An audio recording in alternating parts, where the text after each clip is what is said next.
in today's video, here is a nice problem. Here is the following application. We have f as a function from r to r. We have these two conditions. If we have the first condition, we have the absolute value of this difference, x minus 1 is super equal to absolute value f of x minus f of y. So the second condition, we have this one is composed 3 times.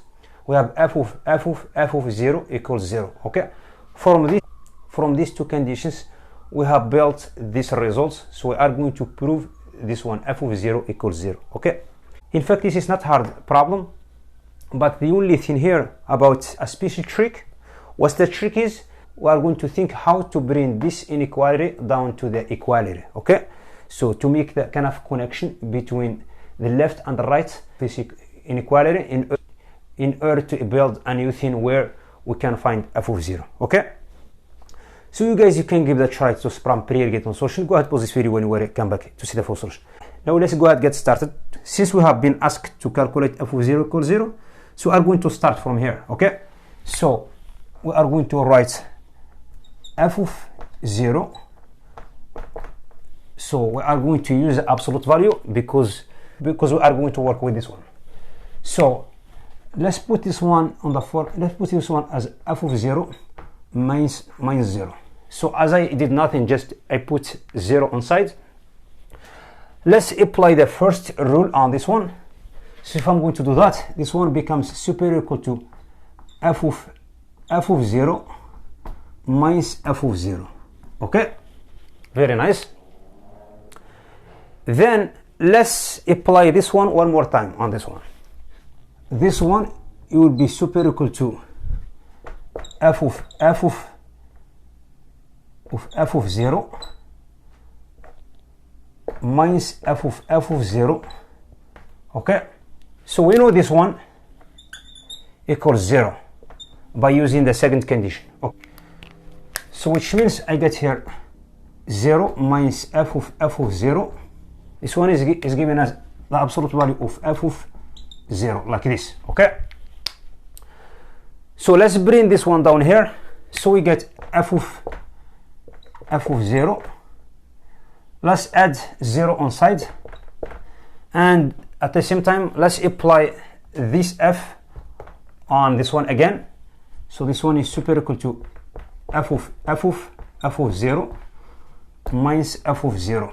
Okay, also this one equals to 0 by using the second rule.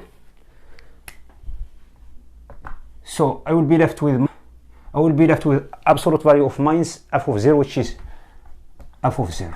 Okay, we have used this inequality from left all the way down to the right. Now we get extreme left f of 0 and we get extreme right f of 0. Okay, so which means everything in the middle equals to this one and this one, because we have squeezed this one until we get the left side is the same as the right side, which means, so we'll have two things here. I get f of 0, which is this one, equals to this one, which is f of 0 minus f of 0. Also we get the absolute value of 0, f of 0 equals to this one. Okay, which is f of 0. So we get two objects inside of this inequality. We get this extreme left, which is absolute value of f of 0 is super equal to this one. Let's put it under block this one on the line.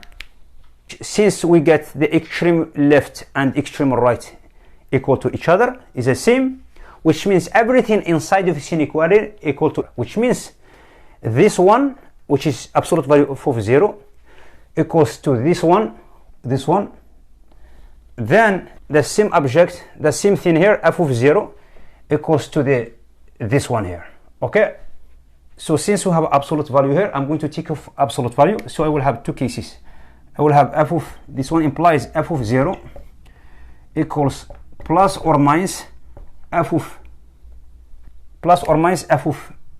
0 minus f of 0. Okay, so the second one, I will have f of 0 equals plus or minus f of 0. Okay, Now let's do the two cases. Case number one, let's use this fact. We have f of 0 equals f of 0. Okay, so the reason why I'm doing two cases, because I'm going to consider the plus sign here. The second case we are going to consider the minus sign. Okay, so let's apply f here on both sides here by this application. So I get this one 3 times f of 0, which equals f of 0. We know f of 0 equals 0 by the second rule. Okay, let's apply f of 0 one more time here. So I get here f of 0, which equals f of 0. Okay, we know this one, f of 0 equals 0.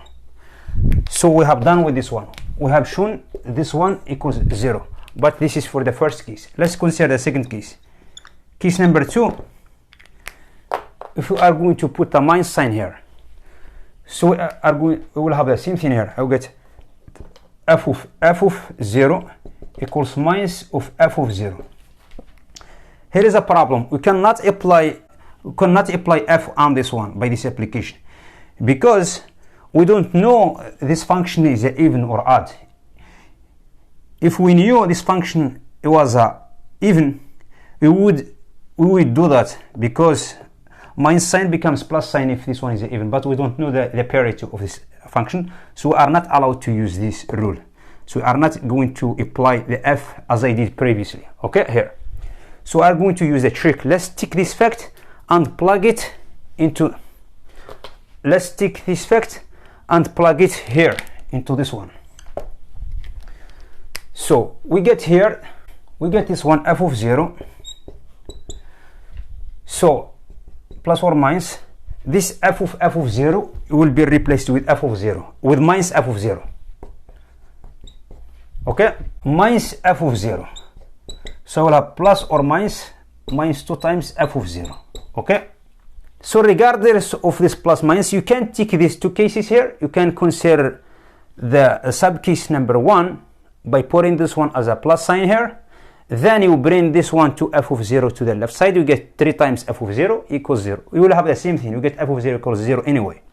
Or you can put minus sign here and then bring this minus to the left. You get a minus f of 0 equals 0, which is the same thing. F of 0 equals 0. So if you take this one to the left, you get 3 times f of 0 equals 0. Finally, you get f of 0 equals 0. Okay, so both cases were driven us to the final result, which is f of 0 equals 0. So we have shown that. So I have ended this video. By the way, don't forget to hit the subscribe button and support the channel. Thank you for watching. I will see you next video. Bye.